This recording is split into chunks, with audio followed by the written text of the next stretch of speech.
Thank you for being here. I'm Vasif. I'm a software engineer and I'm a stand-up comedian. And I think everyone should try stand-up comedy at least once in their life because there is nothing like having your entire soul crushed by a crowd of 200 people in unanimous agreement booing you off stage. They weren't having fun to begin with. And then I forgot a joke in the middle of my routine. And then in the 5 seconds it took to glance at my hand on the notes that I had, the crowd had turned on me. They were booing and they were chanting and they wanted me gone. I looked to the side to get some support from the comedians who I loved and admired and respected, and they were shocked. They had no idea what to do. So I was on my own. I was devastated. I got off stage, got into an Uber, went back home to my tiny apartment, tiny studio apartment. It was very tiny. I had to move the furniture around just so that I could curl up in a corner and cry. And I cried and I cried and I cried. Because as a kid, when you're growing up, if you see basketball with your family, you want to grow up and you want to play basketball. You dream about it. But then you go through puberty and you're 5'4", and you're never going to make it to the NBA, but you would still like to play the game. And I still wanted to do stand-up comedy. But it looked like nothing was happening. I didn't have what it takes. I wasn't funny. I was not creative. I did not have what it takes. I couldn't do this. Even the most uncreative thing I could think of, which was my undergraduate thesis in computer science. I barely got it done in the 12 days I had. Technically, I had more, but procrastination. And to make things worse, my then girlfriend at the time demanded I write her a love letter. She didn't ask, she demanded. And I told her I can't, I have thesis. And she told me, if you can write 15,000 words for them, you can write 1,500 words for me. Which I thought was a little unfair because I told her, they can ruin my grade. And she looked me dead in the eye and told me, Vasif, I will ruin your life. So the stakes were high. I was not creative. There was no way I was going to be able to do this. So I had no option but to plagiarize the whole thing. Right? It's only plagiarism if you copy from one source. I went online. I looked for every romantic thing I could find. And some of this stuff was beautiful. And I'll be honest, by the time I was done, what I had looked more like a Ramson note than a love letter. I had bastardized centuries of romance into this collage of sadness and creative despair. It broke my heart. Hers too. It broke her heart as well, but she would find love again. I would never be creative. Right, this was my dilemma. What do you do when your dreams don't love you back? You join ITP.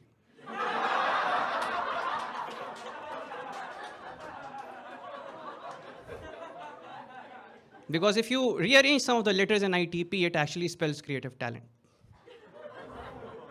Which is exactly what I wanted. This is who I wanted to be. The beauty of ITP is that it can mean many things to many people.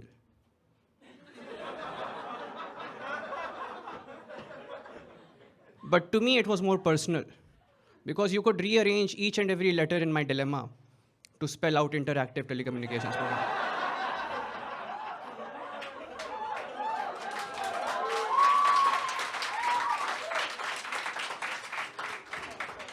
This was prophecy.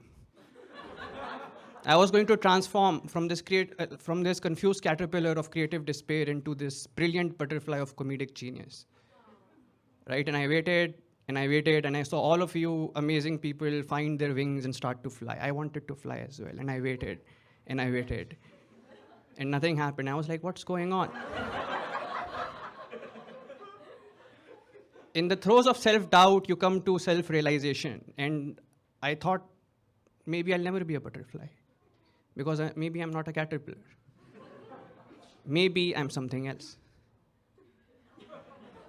Because if you rearrange the letters,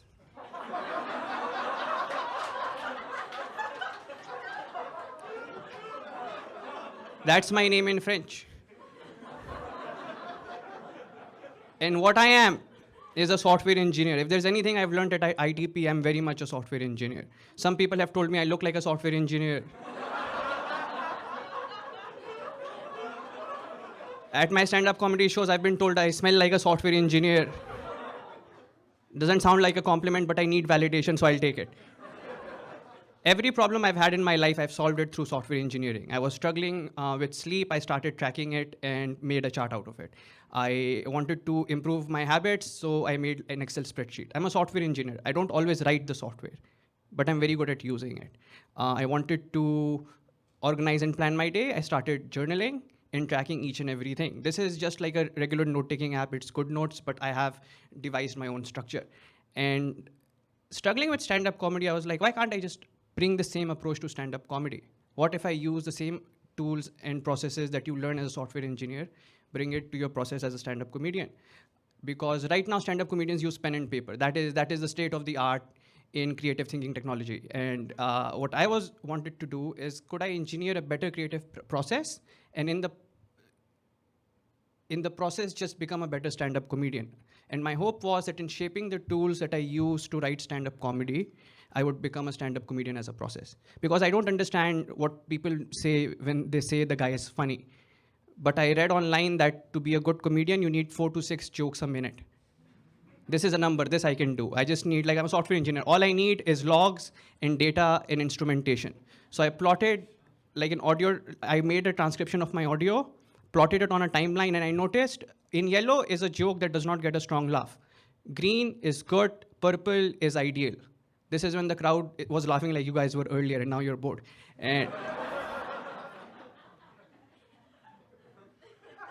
what I wanted was to make sure everything was purple. And this was the problem. I needed to shape things around. So I fleshed it out in a bit more detail in Miro. I made sure all the good jokes were at the start, all the bad jokes went away, and magically I was funny. Magically, this was like my dream slowly starting to like come true. Like I had an inkling of hope. And I started getting more into it. I even put my audio transcriptions, because this is a manual process. I put my audio transcriptions into a machine learning program, and it can spit out a transcript for you. And anything you can do automatically, if a software can transcribe my audio in the background, it can do that in real time. So then I made a program that irritates me every time I use a filler word, which I do a lot. And so far, all of this is analysis. Could I use it to write material? How do you think I made this presentation? Recognize this? I found an Enneagram tool online, and I spent more time on it than I care to admit. I spent a lot of time on this, but I found this. I found a lot of others as well, but you can't really weave a story around them. And what I've started doing is I've started bringing in tools or writing tools and trying like a lot of different approaches. Even the acronyms for ITP, I came up with 7 options in like half an hour. Then I gave it to OpenAI, which came up with 42 options in a minute.